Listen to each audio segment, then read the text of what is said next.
ہم نے جبرائیل کو تو نہیں دیکھا، تاریخ کی آنکھوں نے جبرائیل کو نہیں دیکھا، لیکن وحی کیسے نازل ہوتی ہے یہ ہم نے بعد عاشورہ 9 کے نیزہ ہے۔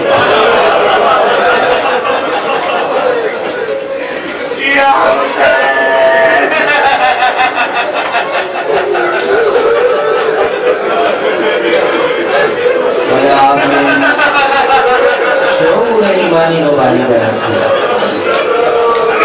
بہت سی باتیں رہ گئی اور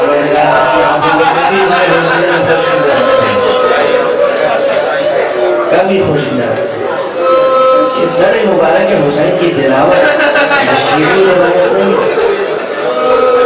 ہمارے میں طبری ہے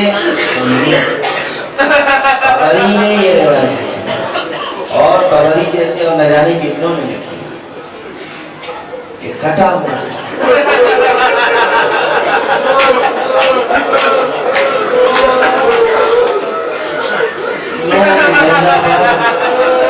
قرآن مجید کی تلاوت کروا ہے، اس لیے کہ یہ قرآن ثابت نہیں تھا، قرآن ناطق تھا۔ یہ کیا کہا تھا کہ اسی اور کے سامنے کوئی آگے منکر رہتا ان کے سامنے منکر نہیں رہتا۔ مشہور یہ ہے کہ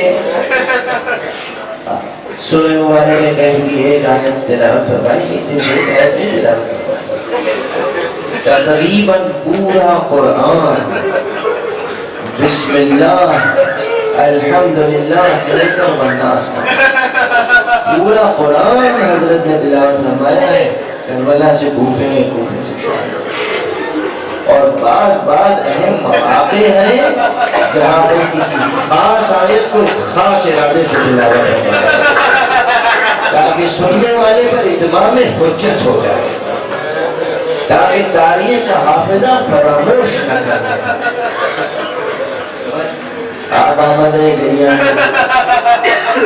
پھر ایسے تمام انسانی اوصاف کی اصل علم ہے، اور علم کل کی اور آج کی مجلس سے خلاصہ، علم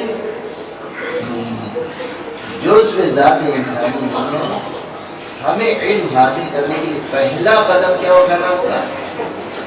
سوچ میں ڈوبا ہوا سکون،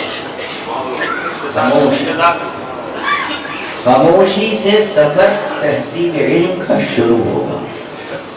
بس یہ جملہ یاد رکھیں، اور اب میں اس روایت کا ترجمہ عرض کروں، پھر آپ کے ہاتھ رک نہیں سکتے، آپ سینہ گوبی کریں گے۔ یہ ایک صحابی رسول کی روایت ہے کہ میں بیٹھا ہوا تھا، قرآن مجید کی تلاوت کر رہا تھا، سامنے سے ایک قافلہ گزر رہا تھا، میں متوجہ نہیں تھا کہ کون قافلہ گزر رہا ہے۔ میرے غلام آئے، میری کنیزیں آئیں، آپ تلاوت کر رہے ہیں، آپ دیکھ رہے ہیں اسیروں کا قافلہ آیا ہے، کچھ لوگوں کا سر ہے جو نیزے انہوں نے کہا کہ نہیں، مجھے کوئی حاجت نہیں ہے، میں کٹے ہوئے سروں کے نیزہ پہ دیکھنا نہیں چاہتا، میں اسیروں کو دیکھنا نہیں چاہتا ہوں، میں تماشبینوں میں شامل نہیں ہونا چاہتا ہوں، مجھے علی ابن ابی طالب نے تربیت کی ہے، میری تربیت تو علی نے کی ہے، میں اسیروں کو دیکھنا نہیں چاہتا۔ اپنے غلاموں سے کہہ کہ پھر قرآن مجید کی تلاوت شروع کی، اس آیت پہ پہنچے، ام حسبت ان اصحاب الکہف والرقیم کانوا من آیاتنا عجبا، کیا تم نے یہ سوچ رکھا ہے کہ اللہ کی بہت عجیب و غریب نشانی ہے اصحاب کہف؟ اصحاب کہف بہت نادر اور عجیب نشانی ہے۔ کہتے جیسے ہی میں نے اس آیت کی تلاوت کی، سر مبارک سے آواز آئی، اِنَّ قَتْلِي وَحَبْلِي أَعْجَبُ مِنْ أَصْحَابِ الْكَهْفِ وَالرَّقِيمِ، ارے میرا قتل کیا جانا، میرے سر کا لے کے نیزہ پر پلٹ دیا جانا، اصحاب کہف سے زیادہ بڑی نشانی ہے۔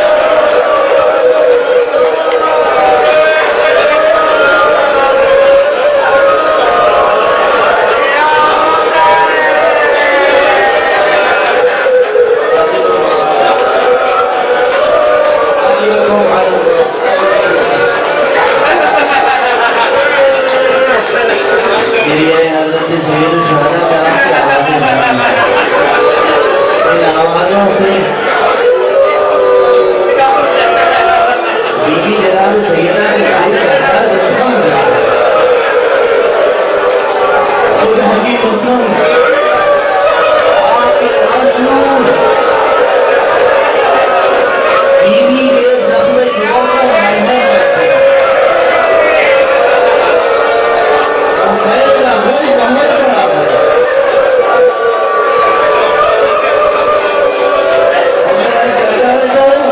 1400 برس گزر گئے ابھی کربلا بیان نہیں ہو سکی ہے. یہ مبالغہ نہیں ہے. کچھ اور بس ایک بات اور اس کر کے گفتگو تمام کر دیں. میں نے عرض کیا تھا یہاں سے لوگ جاتے ہیں کفن لے کے جاتے ہیں. یہ بات مجھے یاد آ رہی ہے. پھر اس وقت آپ میں سے بھی بہت سے حضرات نے کفن لیا ہوگا, ضرور لے کے چلیں. کیا عظیم نشانی ہے, کیا معجزہ ہے جو ایک کفن کو محتاج اس کے شہر سے ساری دنیا کے لوگ کفن لے جاتے ہیں.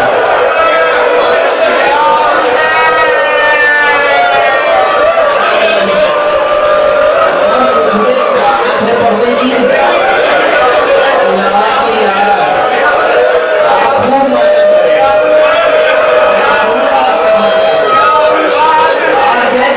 حضرت ابو فضل کے حرم میں جاتے ہیں, حضرت سیدی شہرہ کے حرم میں تو ایک دروازے میں ایک خاص سلام لکھا ہوا ہے, السلام علی الخد الطریب, سلام خط علود احسان.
یہی تھا کہ جب کربلا سے گئے تھے تو بابا کا لاشا بے گھوڑوں کا پڑا گیا. کم تک یہ بات یاد رکھی, 25 محرم بھی گزر چکی, تاریخ وفات حضرت امام سجاد ہے. علامہ سید مہدی سوید الخلیل پروردگاروں کے درجات بدل فرمائے. اچھے مصنف, اچھے خطیب, فقیہ شخص تھے, مگر خطیب علی کی حیثیت سے ان کی شہرت تھی. اسی عراق میں, اسی نجف اشرف میں تھے. انہوں نے یہ روایت بیان فرمائی ہے کہ جب حضرت امام سجاد کہ جسم مبارک پر زہر کا اثر ہو گیا, آپ نے اپنے سب بچوں کو بلایا اور بلانے کے بعد وصیتیں فرمائی، انبیاء کی وصیتیں، اللہ کی وصیتیں، اولیاء کی وصیتیں، نماز کی وصیت، حقائق توحید کی وصیت، حقائق آخرت کی وصیت، تمام وصیتیں فرمائی۔ جب سب کچھ فرما چکے خاموش ہوئے، پھر بیٹا باقر مجھے زمین بنا دے،